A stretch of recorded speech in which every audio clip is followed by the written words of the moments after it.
Pelajaran yang keenam ya, aset yang paling berharga itu bukan uang, bukan properti, bukan sesuatu yang didapatkan. Tapi aset paling berharga itu diri kalian sendiri. Aset yang paling berharga itu sering nggak punya angka di laporan keuangan. Contoh, kayak gue pribadi sekarang ya, mungkin kalian bisa lihat di luar sana, gue punya uang puluhan miliar, ya cenderung bisa net worth gue ada ratusan gitu ya. Gue punya mobil, gue punya jam tangan, gue punya aset, gue punya banyak banget gitu ya, Bitcoin dan sebagainya. Itu kan bentuk dari aset. Tapi menurut gue, aset ini itu adalah aset yang paling murah yang lu bisa punya. Ketika kita ngomong gue punya audience gitu ya, gue punya network yang kuat, gue punya skill, gue punya kepala gitu ya, gue punya tim bahkan ya. Ini aset yang lebih mahal. Jadi urutan itu aset ya, jadi kayak uang gitu ya, saham, kripto, terus ya mobil, jam tangan, semuanya bentuk itu gitu ya.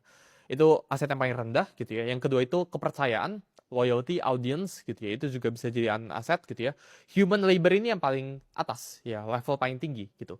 Karena ketika lu punya resource allocation, human labor, ya lu punya orang-orang terdekat lu yang bisa ngelakuin apapun itu. Orang-orang lu yang A plus kita ngomong, orang-orang yang hebat, maka ini aset terbaik lu.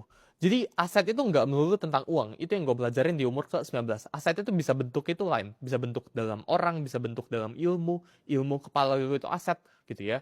Karena gini, kalau uang lu itu aset lu, kalau gue sekarang riset semua uang lu, apa kalau bisa dapetin balik uangnya gitu ya? Kalau tanya gue, jawabannya gue bisa gitu ya. Karena gue punya apa yang gue butuhkan dalam kepala gue punya ilmunya, gue punya networknya, gue punya skillnya. Jadi gue pribadi ya nggak pernah ngelihat diri gue itu seberapa kaya dari seberapa banyak uang yang gue punya ya. Karena menurut gue uang itu merupakan lagging indicator.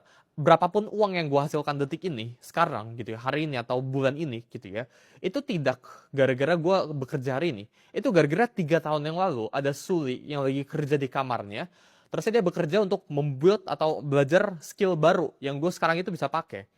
Gue sekarang bisa public speaking, gue sekarang bisa trading gitu ya. Itu bukan gara-gara hari ini gue bekerja, tapi gara-gara 1, 2 tahun, 3 tahun lalu gitu ya. Itu gue pelajarin sesuatu. Jadi uang itu adalah lagging indicator. Aset yang kalian punya itu skill.